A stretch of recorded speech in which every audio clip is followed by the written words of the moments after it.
Lord. ದೇವರ ಮಹಾಪರಿಶುದ್ಧ ನಾಮಕ್ಕೆ ಸ್ತೋತ್ರವುಂಟಾಗಲಿ. ನಮ್ಮ ಕರ್ತರು ಒಳ್ಳೆಯವನು ಮತ್ತು ಒಳ್ಳೆಯದನ್ನೇ ಮಾಡುವವರಿದ್ದಾರೆ ಪ್ರಿಯರೇ. ಈ ದಿನದ ವಾಕ್ಯವನ್ನ ನಾವು ಧ್ಯಾನಿಸೋಣ. ಸತ್ಯವೇದದಲ್ಲಿ ಲಹರೋಹಿ ಯಾರೆಂಬುದಾಗಿ ನಾವು ನೋಡುವಾಗ, ಸತ್ಯವೇದದಲ್ಲಿ ಲಹರೋಹಿಯ ಕುರಿತಾಗಿ ನಾವು ಓದುವಾಗ ಆದಿಕಾಂಡದ 16ನೇ ಅಧ್ಯಾಯದಲ್ಲಿ ನಾವು ನೋಡುವವರಾಗ್ತೇವೆ ಪ್ರಿಯರೇ. ಬನ್ನಿ ಹಾಗಾದರೆ ಈ ಲಹರೋಹಿಯ ಕುರಿತಾಗಿ ಆದಿಕಾಂಡದ 16ನೇ ಅಧ್ಯಾಯದ 13ನೇ ವಚನವನ್ನ ನಾವು ಧ್ಯಾನಿಸೋಣ.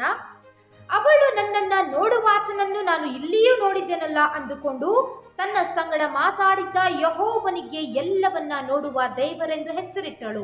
ಈ ಸಂಗತಿಯಿಂದ ಅಲ್ಲಿರುವ ಬಾವಿಗೆ ಲಹೈರೋಯಿ ಬಾವಿ ಎಂದು ಹೆಸರಾಯಿತು. ಅದು ಕಾದೇಶಿಗೂ ಬೆರೇದಿಗೂ ನಡುವೆ ಅದೇ. ಪ್ರೀತಿಯ ದೇವಜನರೇ, ಅಬ್ರಾಹಮನ ಹೆಂಡತಿಯಾದ ಸಾರಾಯಳಿಗೆ ಮಕ್ಕಳಿರಲಿಲ್ಲ. ಈ ಸಾರಾಯಳಿಗೆ ಐಗುಪ್ತ ದೇಶದವಳಾದ ಹಾಗಾರಳೆಂಬ ದಾಸಿ ಇರ್ತಾಳೆ. ಹೇಗೂ ದೇವರು ನಮಗೆ ಮಕ್ಕಳನ್ನ ನೀಡಲಿಲ್ಲವಲ್ಲ, ಅಟ್ಲೀಸ್ಟ್ ಈ ಹಾಗಾರಳ ಮುಖಾಂತರವಾಗಲಿ ದೇವರು ನಮಗೆ ಸಂತಾನವನ್ನ ನೀಡಲಿ ಎಂಬುದಾಗಿ ತಿಳಿದು ಈ ಹಾಗಾರಳನ್ನ ಅಬ್ರಹಾಮನಿಗೆ ಕೊಟ್ಟು ಮದುವೆಯನ್ನ ಮಾಡಿಸ್ತಾಳೆ ಪ್ರಿಯರೇ. ನಂತರ ಹಾಗಾರಳು ಬಸುರಾಗಿ ಈ ಸಾರಾಳನ್ನ ತಾತ್ಸಾರ ಮಾಡುವಂತ ಸಂದರ್ಭದಲ್ಲಿ ಸಾರಾಯಳು ಅಬ್ರಾಹಮನ ಬಳಿಗೆ ಹೋಗಿ ಹೇಳ್ತಾಳೆ, ನೋಡು, ಹಾಗಾರಳು ತಾನು ಬಸುರಾಗಿದ್ದೇನೆಂಬುದಾಗಿ ನೆನೆಸಿ ನನ್ನನ್ನು ತಾತ್ಸಾರ ಮಾಡುತ್ತಾ ಇದ್ದಾಳೆ, ನನ್ನನ್ನು ನಿಂದಿಸ್ತಾ ಇದ್ದಾಳೆ ಎಂಬುದಾಗಿ ಹೇಳುವಾಗ ಅಬ್ರಾಹಮನ ಹೇಳಿ, ನಿನ್ನ ದಾಸಿಯು ನಿನ್ನ ಕೈಯಲ್ಲೇ ಇದ್ದಾಳೆ, ನಿನಗೆ ಮನಸ್ಸು ಬಂದಂತೆ ಮಾಡು ಎಂಬುದಾಗಿ ಹೇಳುವಾಗ ಸಾರಾಳು ಹಾಗಾರಳಿಗೆ ನಿಂದಿಸಲಿಕ್ಕೆ ಪ್ರಾರಂಭ ಮಾಡ್ತಾಳೆ, ಬಾಧಿಸಲಿಕ್ಕೆ ಪ್ರಾರಂಭ ಮಾಡ್ತಾಳೆ.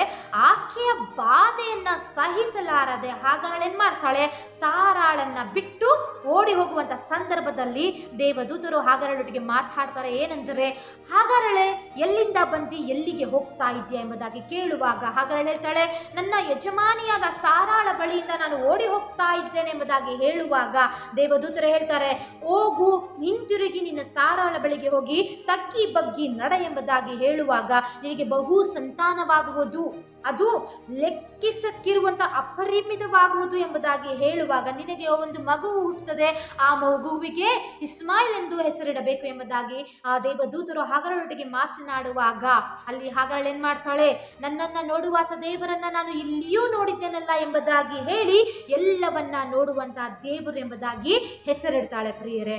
ಆ ಸಂಗತಿಯಿಂದ ಅಲ್ಲಿರುವ ಬಾವಿಗೆ ಲಹೈರೋಹಿ ಎಂಬ ಹೆಸರು ಉಂಟಾಗ್ತದೆ.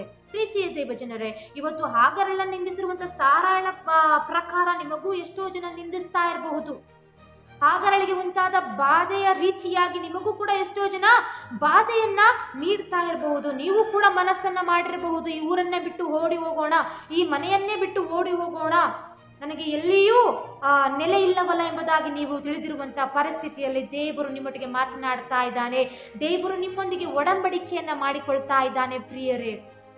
ದೇವರು ಎಲ್ಲವನ್ನ ನೋಡುವಂಥ ದೇವರು ನಿಮ್ಮನ್ನ ನೋಡುವವನಾಗಿದ್ದಾನೆ, ನಿಮ್ಮೊಟ್ಟಿಗೆ ವಾಗ್ದಾನವನ್ನ ಮಾಡುವವನಾಗ್ತಾ ಇದ್ದಾನೆ. ಇಲ್ಲಿ ಒಂದು ಸೂಕ್ಷ್ಮವಾದ ವಿಚಾರವನ್ನ ನಾವು ಗಮನಿಸ್ತಾ ಇದ್ದೇವೆ. ಏನೆಂದರೆ, ಹಾಗಾರಳು ದೇವರ ಮಾತನ್ನ ಕೇಳಿ ಮತ್ತೆ ಸಾರಾಯಳ ಬಳಿಗೆ ಏನ್ ಮಾಡ್ತಾಳೆ, ತಗ್ಗಿಸ್ಕೊಂಡು ಜೀವಿಸ್ತಾಳೆ. ಅದೇ ರೀತಿಯಾಗಿ ನಾವು ಕೂಡ ಎಲ್ಲರೊಟ್ಟಿಗೆ ತಗ್ಗಿ ಬಗ್ಗಿ ನಡೆಯುವಾಗ ದೇವರು ಏನ್ ಮಾಡ್ತಾನೆ, ನಮಗೆ ಲೆಕ್ಕಿಸದಷ್ಟು ಅಪರಿಮಿತವಾಗದೇ ಇರುವಷ್ಟು ಏನ್ ಮಾಡ್ತಾನೆ, ದೇವರು ನಮ್ಮ ಒಟ್ಟಿಗೆ ಒಡಂಬಡಿಕೆಯನ್ನ ಮಾಡಿಕೊಂಡು ನಮ್ಮನ್ನು ಆಶೀರ್ವಾದ ಮಾಡುವವನಾಗ್ತಾನೆ ಪ್ರಿಯರೇ. ಈ ವಾಕ್ಯದ ಮೂಲಕವಾಗಿ ದೇವರು ನಿಮ್ಮನ್ನು ಆಶೀರ್ವಾದ ಮಾಡಲಿ, ನಿಮ್ಮೊಂದಿಗಿರಲಿ.